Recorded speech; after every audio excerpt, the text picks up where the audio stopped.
Assalamualaikum warahmatullahi wabarakatuh.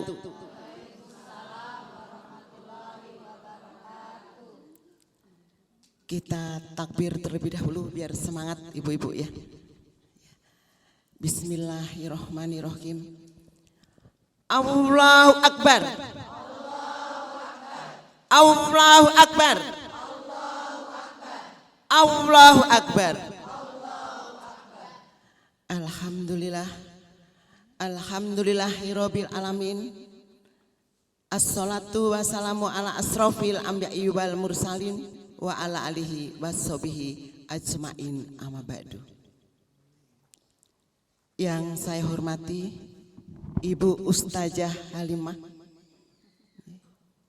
kemudian Ibu RW, Ibu RW 31, Ibu Neneng Latifah, kemudian yang saya hormati Bapak Ustadz Cecep tadi, Bapak Ustadz Cecep sebagai Ketua DKM di masjid ini, kemudian Bapak RT, mungkin RW ya, dan para sesepuh yang ada di sini yang saya banggakan. Tak lupa juga ibu-ibu majelis taklim yang sangat saya cintai. Pertama-tama marilah kita panjatkan puji dan puja syukur kehadirat Allah Subhanahu wa taala yang telah melimpahkan rahmat dan hidayahnya kepada kita semua sehingga kita bisa bertemu dalam acara Maulid Nabi Muhammad Shallallahu Alaihi Wasallam ya, dengan mengambil tema yaitu hidup sehat ala Nabi Muhammad ya. Nanti saya akan jelaskan bagaimana kalau kita mengikuti Nabi kita Muhammad Shallallahu Alaihi Wasallam, insya Allah kita akan sehat selamanya. Amin amin ya robbal alamin. Sholawat serta salam kita sampaikan kepada junjungan Nabi kita Muhammad Shallallahu Alaihi Wasallam yang senantiasa kita nantikan syafaatnya hingga yaumil kiamah. Hadirin yang dirahmati Allah, semoga langkah Bapak dan Ibu dari rumah sampai di sini mendapatkan keberkahan dari Allah, yaitu berkah sehat, berkah panjang umur, ya, berkah rezeki, rezeki yang halal dan manfaat, ya, berkah amin ya, ya. Doakan saya selalu sehat. Ya. Hadirin yang dirahmati Allah, kenapa saya tidak mengambil tema tentang lahirnya Nabi Muhammad? Karena itu semua sering sudah dibahas sama ustazah ataupun ustadz. Ya, ustazah ya. Ya. Nah, saya mau mengambil tentang sisi kesehatan. Apa sebetulnya yang dilakukan oleh Nabi Muhammad Shallallahu Alaihi Wasallam itu? Ya. Yang pertama adalah beliau menjalankan sholat. Ya. Sholat itu ada sholat wajib dan sholat sunnah. Ya. Sholat wajib ada berapa rakaat, ibu-ibu? Wajib 17, iya. Kemudian sholat sunnah, ya. Sholat sunnah boleh yang minimal atau maksimal? Maksimal, ya. Maksimal itu bisa sekitar 58 kalau kita maksimalkan untuk sholat, ya. Kebetulan kalau di tempat kami ya, itu mau di rumah mau di kantor, semua saya ajarkan untuk mengisi mutabaah harian. Isinya apa? Isinya di situ apa seperti yang dilakukan oleh Nabi Muhammad Shallallahu Alaihi Wasallam, yaitu menjalankan wajib, sholat wajib, dan kemudian dengan sholat sunnah. Apa yang dilakukan oleh Nabi ya, sedikit-sedikit kami terapkan di tempat kami ya. Mohon maaf ibu-ibu dan bapak-bapak, itu yang kami lakukan setiap hari ya, yang di kantor ataupun di rumah. Ini hanya untuk pedoman. Waktu Bunda di Mekah juga pas telepon, kemudian saya ingat, saya langsung WA, coba Bunda lakukan ini di sana ya. Insya Allah nanti semuanya akan menjadi terang, semuanya akan menjadi lebih jelas ya. Nah itu yang pertama adalah sholat yang dilakukan oleh Nabi Muhammad SAW. Hadirin yang dirahmati Allah, tadi disebutkan ya, kalau kita itu sholat wajib itu harus, apalagi ditambah dengan sholat sunnah, sangat bagus sekali ya. Ibu-ibu atau bapak ya, ada yang sudah melakukan, kalau ustazah udah pasti ya melakukan seperti itu ya. Islam itu tidak memaksa, tetapi kalau kita dengan kerinduan hati, dengan kerengket hati ya, insya Allah akan diterima oleh Allah Subhanahu wa Ta'ala. Karena Allah itu ada di mana? Saya tanya ibu-ibu ya, Allah ada di mana? Allah ada di hati kita. Jadi kita melakukan segala sesuatu karena apa? Bismillah, karena Allah, betul tidak? Iya. Jadi Nabi Muhammad melakukan sholat ya, sholat sunnah. Yang pertama adalah sholat sunnah subuh 2 rakaat. Kemudian di situ sambil menunggu sholat subuh ya, beliau itu berdoa ya. Berdoa di situ sangat mustajab. Karena ada seorang hamba Allah ya, yang mengikuti apa yang dilakukan oleh Nabi Muhammad Shallallahu Alaihi Wasallam ya, hidupnya bahagia, rezekinya lancar ya, kesehatannya tidak pernah sakit. Nah itu, kita tidak usah yang muluk-muluk, kita tidak usah yang banyak sekali atau mempersulit diri ya. Kita dengan keikhlasan kita, kalau hati kita ikhlas, insya Allah ridho Allah akan ada. Amin amin ya robbal alamin. Hadirin yang dirahmati Allah, jadi dicoba ya, jadi sholat sunnah subuh, mau ke subuh kita berzikir, berdoa, memohon kepada Allah ya. Kemudian sambil menunggu, setelah subuh sambil menunggu sholat apa ibu-ibu? Suruk ya, suruk 2 rakaat ya. Itu seperti umroh. Kemudian kalau masih bisa lagi ya, kalau kecuali yang kerja harus jam 6 berangkat ya, mungkin bisa dilanjutkan sholat duha itu di kantor. Kemudian sholat duha. Nah, ada sahabat yang punya hutang nih ibu-ibu, pengen lunas enggak?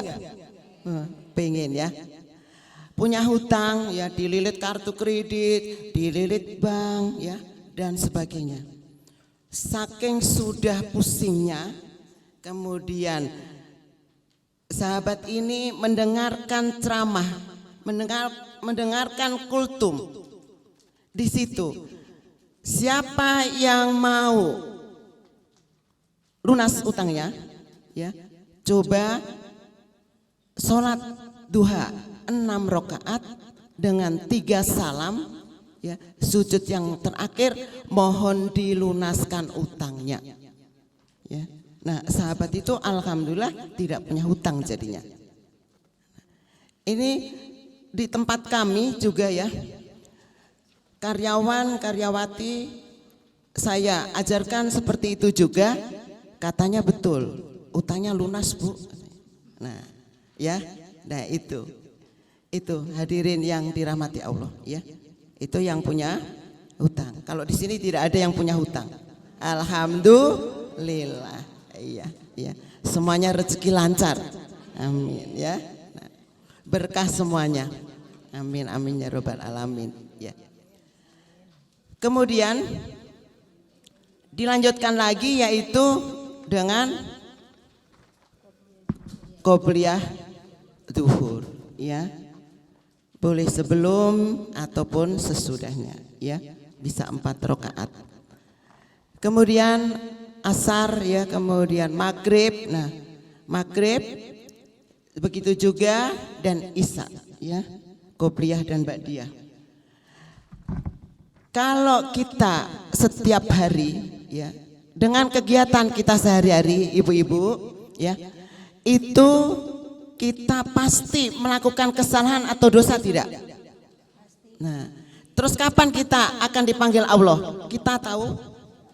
Tidak.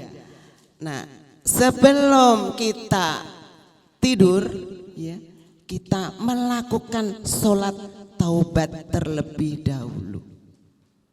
Ya, kita malam-malam tidak tahu kita dipanggil oleh Allah, betul ya? Ya, maka kita bertaubat, taubatan nasuha, minta, mohon, ya, mohon dosa kita itu diampuni oleh Allah. Itu 2 rakaat. Kemudian nanti setelah tidur atau kalau bisa, ya, tapi tidurnya nanti jadi kurang, ya, yang melakukan sholat hajat. Walaupun sholat hajat itu dilakukan kapan saja, ya, itu tergantung hati ibu-ibu semua. Kemudian dilanjutkan lagi setelah tidur yaitu dengan sholat tahajud 8 rakaat, ya. Rakaat pertama dan kedua mungkin mendoakan kedua orang tua, ya. Ketiga dan keempat kita dan suami. Kelima dan keenam mendoakan untuk anak-anak. Kalau anaknya 9 bagaimana? Ya, udah dirapetin saja. Nah. Kemudian rakaat yang ke-7 dan ke-8 ya mendoakan orang-orang di sekitar kita. Seperti itu. Kok ibu itu sholatnya banyak banget ya? Bukan ibu, tapi Nabi Muhammad. Siapa tahu kita bisa mengikuti Nabi Muhammad Shallallahu Alaihi Wasallam. Ya, seperti itu. Hadirin yang dirahmati Allah. Supaya agak semangat, ya, kita berpantun terlebih dahulu ibu-ibu, ya. Nanti cukup dijawab dengan cakep. Biasanya majelis taklim punya yel-yel. Ada Bu Neneng? Oh, tidak ada. Nanti akan dibikinin sama Bunda. Ya, coba kita, udah cakep katanya. Oh, belum, ya. Bermain bersama, mari bersukacita. Cakep. Yang sini belum suaranya. Ya. Muka murung jangan masukkan ke hati. Cakep. Nabi Muhammad adalah panutan kita. Cakep, ya. Kemudian siat ala Rasulullah itu yang kita ikuti. Ya, ya, cakep. Cakepnya banyak. Paling banyak yang mana ini? Sini katanya. Ya. Nanti kita hadiahin Al-Qur'an. Ya. Amin amin ya robbal alamin, ya. Iya, dicatat, ya. Saya hanya bisa memberi Al-Qur'an, ya, biar ibu baca, ya. Nanti saat sholat tahajud yang sudah sepuh-sepuh bisa membacanya seperti ini karena saya bawakan yang per juz. Ya. Ke masjid bawakan agak itu berat, ya. Ya. Saya nanti di masjid mau 2 juz harus khatam. Alhamdulillah, ya. Jadi itu memang kami gratisin untuk Al-Qur'an. Siapapun yang mau, ya, saya kasih. Ya. Mau. Iya. Nanti ibu-ibu, oh suami saya di sana juga ada, Bu, masjid. Minta Al-Qur'an 100 kita kirim. Ya. Di mana lagi? Ya kita memang senangnya seperti itu. Kita cetak sendiri ibu-ibu, ya. Kita cetak sendiri, tenaganya sendiri, jadi semuanya irit, ya. Bahkan sampai ke luar negeri, Palestina, Mesir juga kami bagikan Al-Quran secara gratis.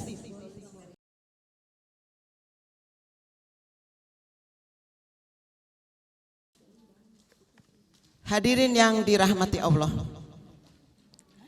seperti yang kita pahami bersama, ya, apalagi kita sebagai umat Islam, kita mengetahui bahwa Islam itu adalah tidak sulit, betul ibu-ibu ya, tetapi kadang-kadang dipersulit.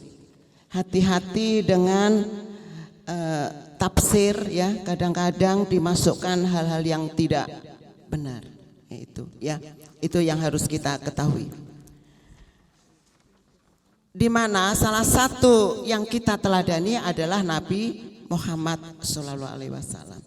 Tadi saya sudah sampaikan bagaimana Nabi Muhammad itu jadi sehat, ya. Tadi yang pertama adalah sholat. Coba kalau ibu-ibu dan bapak-bapak sholat seperti apa yang dilakukan oleh Nabi Muhammad SAW, itu pasti akan bahagia. Dan yang sudah tiap hari melakukan seperti itu, ya, pasti akan merasa, waduh, punya hutang. Betul ibu-ibu? Iya. Aduh, saya kok kelewat tidak sholat tahajud. Rasanya nyesel tidak? Nyesel, ya. Waduh, saya tidak sholat suruh. Nyesel. Itu kalau yang sudah biasa. Saya kok tidak sholat duha, nyesel sekali, ya. Nah itu kita mencoba sedikit-sedikit dulu, ya, sholat rawatib dulu, nggak apa-apa. Yang penting kita apa ibu-ibu? Yang penting kita ikhlas dan istiqomah, betul, betul Bu Neneng tuh, ya. Yang penting kita istiqomah, ikhlas, ya, istiqomah itu. Ya. Yang pertama misalnya kita melakukan sholat dengan takbiratul ihram, ya, apa fungsinya di situ? Ini secara kedokteran. Kemudian yang kedua apa setelah takbiratul ihram ibu-ibu? Apa? Ruku. Ya. Itu baru dua, kita sudah merasakan, ya, merasakan aliran darah kita, merasakan dapat rezeki. Amin amin ya robbal alamin. Nah itu. Kemudian ya, aliran darah itu tadi dari otak sampai tubuh bagian tengah, lalu tangan yang bertumpu di lutut juga, ya. Kemudian relaksasi bagi otot bahu hingga tadi tumit. Hadirin yang dirahmati Allah. Selanjutnya adalah gerakan iktidal, ya, yang berdiri, bungkuk, kemudian berdiri sujud, merupakan latihan pencernaan yang baik, ya. Kata bapak-bapak, kok saya enggak ya? Bapak-bapaknya jauh soalnya. Mau manggilnya jauh Pak Ustadz, ya. Ya. Kemudian organ-organ pencernaan, ya, waktu kita iktidal juga di dalam perut mengalami pemijatan. Pelonggaran secara bergantian, efeknya pencernaan menjadi lebih lancar. Itu, ya, kalau iktidal. Kemudian ya selanjutnya duduk tahiyat awal, ya. Kemudian yaitu gerakan yang terakhir yaitu sujud dan salam, ya, yaitu sujud. Kenapa kita kalau sujud itu lama? Jadi aliran darah ke otak, ya, waktu kita sujud. Coba ibu rasakan, ya. Kemudian yang kedua adalah membaca Al-Quran. Nah, membaca Al-Quran. Makanya tadi nanti panitia membagikan Al-Quran, ya, karena itu manfaatnya sangat banyak sekali. Ya. Yang pertama kita selalu diberi kesehatan. Amin. Ya. Ya. Bahwa dilakukan penelitian.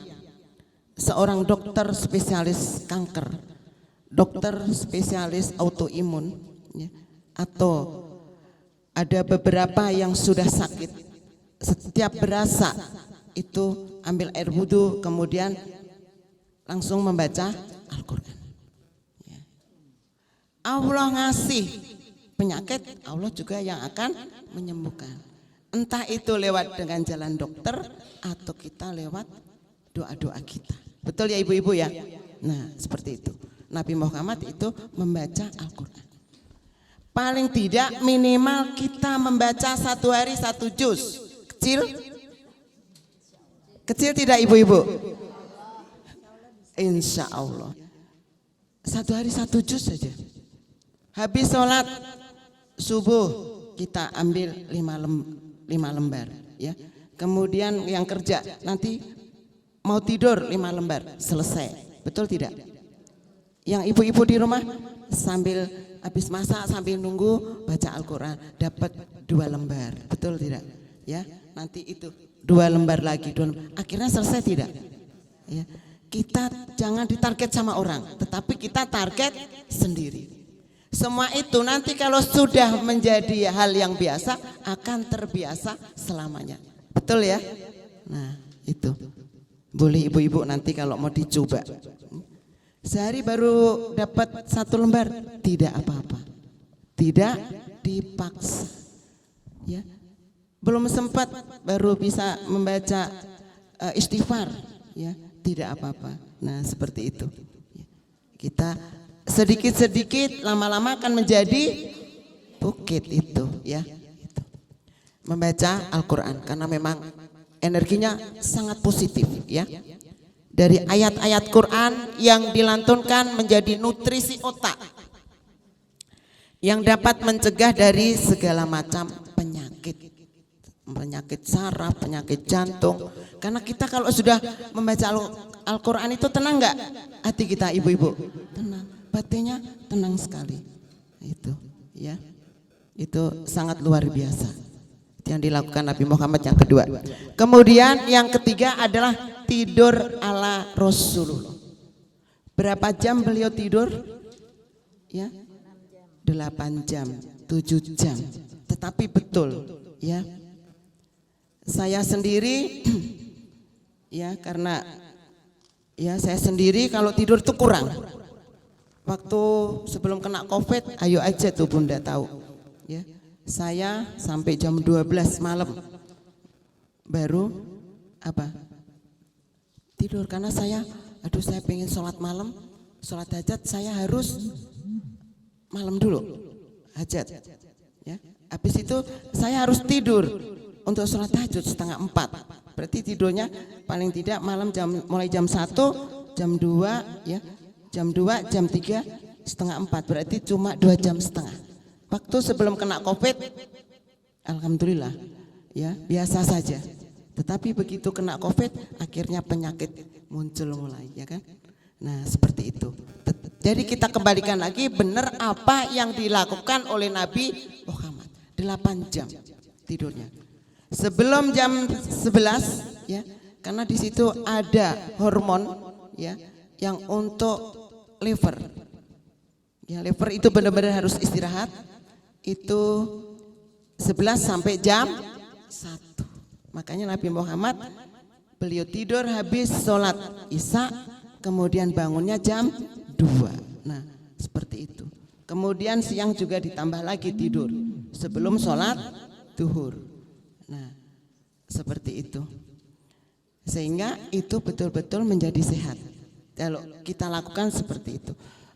Ibu-ibu yang tadinya kurang tidur ya, begitu sudah melakukan seperti apa yang dilakukan oleh Nabi Muhammad Shallallahu Alaihi Wasallam ya, itu hasil labnya nanti pasti akan berubah menjadi tidak ada bintangnya.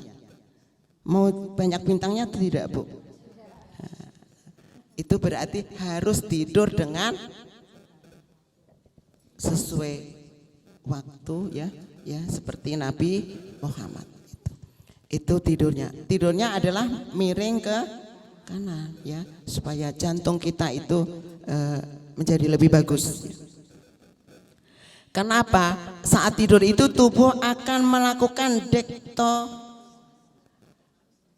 mendesinfekasi ya, akan mendetok ya. Kemudian kita dicas energi kita, betul tidak? Ya. Kemudian ya kita bangun akan tenang, akan enak. Tetapi betul Bunda, sekarang saya tidur di bawah jam 11 ya. Kemudian begitu besok mau aktivitas itu enak sekali. Tetapi kalau tidurnya kurang ya, ibu-ibu yang bukan setengah tua apa ya, yang seperti saya ini ya, mesti banyak tidur, betul ya. Nah seperti itu. Kemudian yang berikutnya adalah berpuasa ya.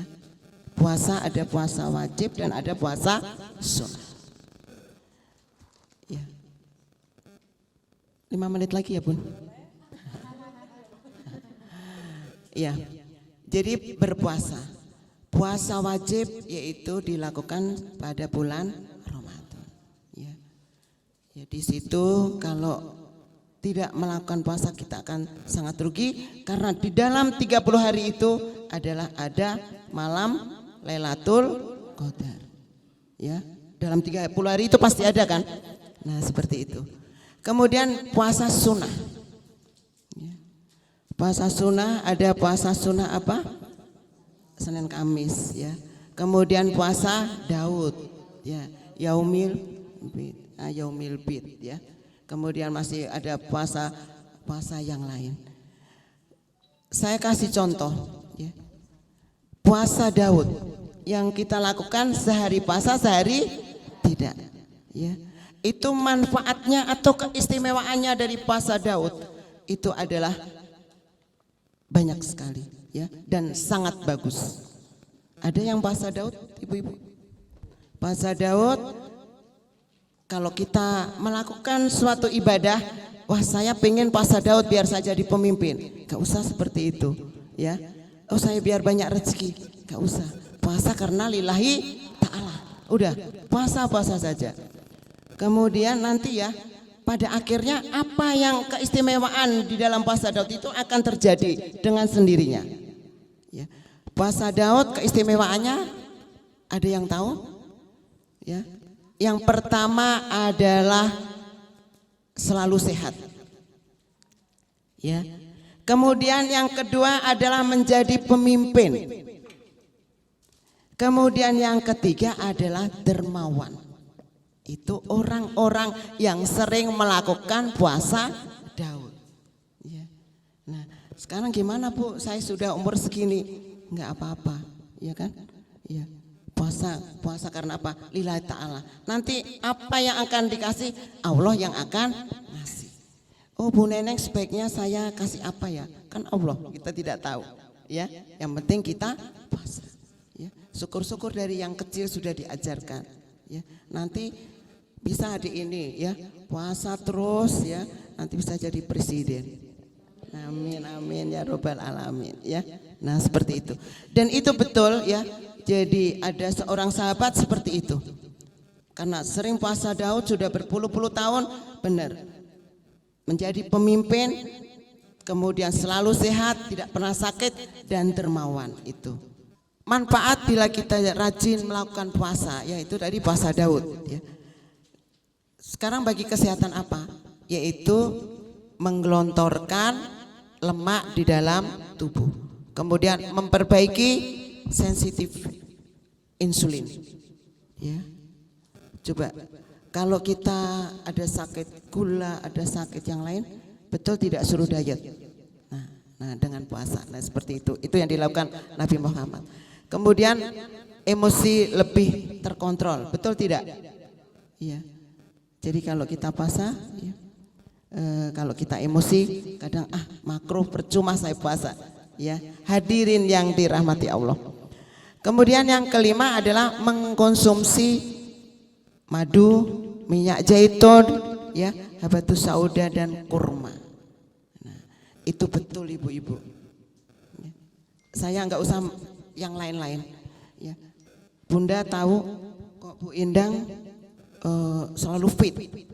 Jadi setiap pagi saya mengkonsumsi madu, ya, madu kalau yang tidak ada gula 1 sendok makan, yang ada gula 1 sendok teh. Kemudian kita masukkan di dalam mulut kita sebelum kita minum air putih, sebelum kita makan apapun. Ya, dicoba boleh. Kalau ada madu yang tidak terlalu manis ya. Jadi itu dikulum-kulum di dalam mulut kita berapa detik. Ya, kita mau sholat tahajud sebelum kita ambil air wudhu, kita langsung minum madu dulu. Nah, seperti itu. Setelah itu ya kita minum air putih. Kemudian mau makan ya, mau makan apapun sebelum masuk kita minum minyak zaitun dulu. Ya. Kolesterol enggak? Tidak. Alhamdulillah kolesterol saya bagus. Ya, karena saya mencontoh tadi ustazah yang di Bandung itu. Saya tanya, Umi apa? Nah itu minum madu, kemudian sebelum makan apapun minum minyak zaitun. Cukup 1 sendok saja. Nah, itu betul. Ya, alhamdulillah ini ada orang-orang saya tahu ya. Saya kegiatan tiap hari ya, karena macam-macam yang saya lakukan. Nah, itu ini hanya kasih apa namanya? Kita diskusi saja ya. Itu. Kemudian habatus sauda juga seperti itu ya. Tetapi yang saya lakukan madu dan minyak zaitun. Iya. Mahal itu Bu minyak zaitun. Itu kan dipakainya cuma kalau 1 sendok akan lama itu bisa sebulan lebih. Ya, seperti itu ya. Kalau yang lebih kuat lagi mau bangun tidur dan mau tidur ya. Ya itu yang dilakukan Nabi Muhammad juga seperti itu. Kemudian olahraga. Ya. Olahraganya kalau Nabi Muhammad apa ibu-ibu? Senam katanya. Berkuda, iya. Iya. Kalau senam aerobik itu Bu siapa? Iya, enggak apa-apa. Yang penting kita istiqomah. Ya, mau 15 menit setengah jam tiap hari. Ya. Ngepel senam tidak? Senam Bu, keringetan, jangan salah tuh, ya. Ya, nyapu juga ya. Kemudian nyiramin bunga, masak ya. Kita daripada steam ya kan, kita masak kan ada api nih. Nah, keluar keringat tidak ibu-ibu? Nah, seperti itu. Ya alami. Nah, tidak dipersulit kan sebetulnya? Ya, nggak keluar uang lagi. Ya, kita toh nanti juga di salon apa nih panas-panasin kan? Ya, mendingan di depan kompor aja panasan. Itu, ya. Nah seperti itu. Kita jadi olahraga. Yang penting semua itu adalah istiqomah. Ya. Hadirin yang dirahmati Allah Bun, gimana nih Bun sedikit lagi. Kemudian menjaga silaturahmi. Nah seperti itu. Ya. Saya sering dengar dari Bunda kalau di sini sangat kompak untuk silaturahmi. Alhamdulillah, dijaga terus karena bisa memperpanjang umur. Dikasih sama suami sebulan 2 juta, alhamdulillah. Dikasih sebulan 20 juta, wasyukurillah. Ya, dikasih 200 juta sebulan, masya Allah. Nah, seperti itu. Iya nggak ibu-ibu? Ya, bapak-bapak senyum-senyum itu. Ibu tahu aja ya saya ngasih 200 juta. Ya, hadirin yang dirahmati Allah ya. Karena buru-buru nih, saya terlambat soalnya datangnya. Jadi kita jangan mengeluh, kita harus bersyukur. Ya, kalau kita bersyukur apa yang kita punya, ya itu Allah malah akan ngasih terus. Ya, kalau kita ngeluh itu. Kenapa? Hawa-hawa positif ya. Jadi kita harus tanamkan di hati kita, di otak kita yang positif, jangan negatif. Ya, jangan mengeluh. Kalau melihat, jangan melihat ke bawah. Kalau melihat ke bawah itu kita, kalau kita punya rezeki kita kasih. Tapi kita melihat yang bagus-bagus. Ya, karena apa? Alam ya. Jadi hati kita selalu dicatat oleh Allah. Kalau kita mengeluh, wah saya nggak akan kasih. Ya kan? Kalau kita bersyukur, Allah akan kasih terus itu. Kemudian selalu menjaga kebersihan, ya, biar tidak ada nyamuk dan lain-lain itu. faktor utama agar terhindar dari sakit kalau kita selalu bersih. Betul ibu-ibu? Ya. Membersihkan diri terutama dari penyakit apa ibu-ibu? Penyakit hati. Ya. Nanti bisa membaca sholawat ya untuk membersihkan hati kita. Karena penyakit yang paling tidak disukai oleh Allah adalah penyakit hati. Penyakit hati itu ada sirik, dengki, iri, dolim, munafik.